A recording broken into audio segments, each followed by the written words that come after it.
తాజాగా లోక్సభలో 3 బిల్లులు ప్రవేశపెడితే చారిత్రాత్మక బిల్లులని డీలిమిటేషన్ దానికి లింకు పెట్టి మహిళా రిజర్వేషన్ బిల్లు ప్రవేశపెడితే, వాటిని తీవ్రంగా వ్యతిరేకించడం కోసం అని చెప్పి తెలంగాణ ముఖ్యమంత్రి ఢిల్లీ ఎళ్లారు. వాటికి పూర్తిగా మద్దతు పలికి సంబరాలు చేసుకోవాలని ఆంధ్రప్రదేశ్ నుంచి ఎన్డీఏ కూటమి వాళ్ళు ఢిల్లీ వెళ్లారు.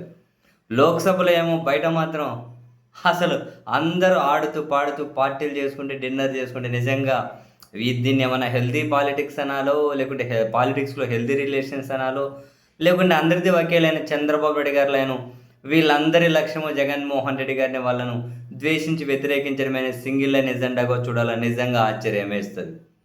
రేవంత్ రెడ్డి గారేమో బిల్లులను వ్యతిరేకించే తీవ్రంగా నల్ల డ్రెస్ ఏసుకొని మరీ నిరసన.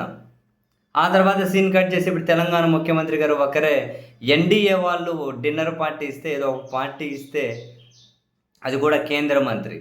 అదే ఆంధ్రప్రదేశ్‌కి చెందిన ఆయన ఎవరు శ్రీనివాస్ వర్మ ఒక మినిస్టర్ ఉన్నారు కదా! బీజేపీ. ఆ మినిస్టర్ ఇచ్చారట పార్టీ.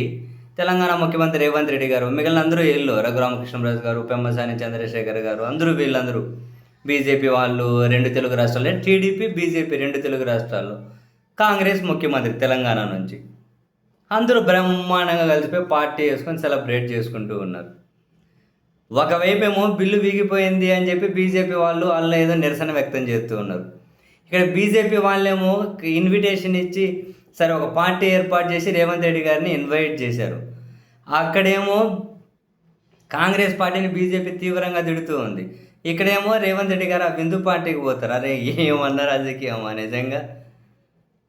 మనం గనక ఆంధ్రప్రదేశ్, తెలంగాణలో చూస్తే అటు తెలంగాణ ముఖ్యమంత్రి రేవంత్ రెడ్డి గారికి, ఇటు ఆంధ్రప్రదేశ్ పీసీసీ అధ్యక్షురాలు షర్మిల గారికి, ఇద్దరికీ కూడా కాంగ్రెస్ అనేది ఒక స్పెషల్ ఇమ్యూనిటీ ఇచ్చినట్లుంది.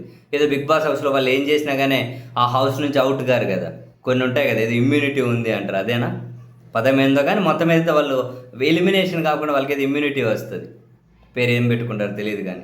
సేమ్ వీళ్ళకి కూడా తెలుగు రాష్ట్రాల్లో ఇటు షర్మిల గారికి, అటు రేవంత్ రెడ్డి గారికి ఒక ఇమ్యూనిటీ ఇచ్చినట్లున్నారు. మీరు ఏమన్నా చేసుకోండి, మీ పోస్టులు ఏమీ పోవని. ఇక్కడ ఆంధ్రప్రదేశ్‌లో చూడండి షర్మిల గారు. అసలు ఎన్డీఏ కూటమిలో ఉన్నటువంటి చంద్రబాబు గారినో, అంటే సీఎం గారినో, డిప్యూటీ సీఎంలు లేకుండా వాళ్ళ గవర్నమెంట్‌నో ఒక్క మాట అనరు. ఎంతసేపు ఉన్నా జగన్నే తిడుతూ ఉంటారు. మొత్తం రాసుకు పూసుకు తిరిగేదంతా ఎన్డీఏతోనే. కాంగ్రెస్ ఒక రాష్ట్ర అధ్యక్షురాలు. ఇటు రేవంత్ రెడ్డి గారేమో మొత్తం రాసుకు పూసుకు తిరిగేదంతా బీజేపీ వాళ్ళతోనే. అరే ఒక రాష్ట్ర ముఖ్యమంత్రి బీజేపీ వాళ్ళతో రాసుకు పూసుకు తిరుగుతుంటారు పూర్తిగా. ఇక్కడ షర్మిల గారేమో పూర్తిగా ఎన్డీఏ గవర్నమెంట్‌తో రాసుకు పూసుకు తిరుగుతూ ఉంటారు. ఒక మాట ఏమి అక్కడ రేవంత్ రెడ్డి గారు ఎంత తిట్టినా కేసీఆర్ గారిని తిట్టాలి. ఇటు షర్మిల గారు ఎంత తిట్టినా జగన్ గారినే తిట్టాలి. మరి ఇక్కడ ఎన్డీఏ, ఇండియా అనే కూటమి ఏముంది?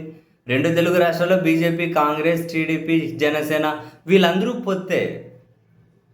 జనరల్‌గా వీళ్ళందరూ పొత్తే. మళ్ళీ వీళ్ళు వేరే వాళ్ళని తిడుతూ ఉంటారు. నువ్వు వానికి బానిస, నువ్వు ఈయనకి బానిస, నువ్వు వాళ్ళకి బీ టీము, నువ్వు వీళ్ళకి బీ టీము. ఈ రాజకీయాలు చూడండి ఎట్లున్నాయో. అరే ఏమన్నా గమ్మత్తైన రాజకీయాలయా?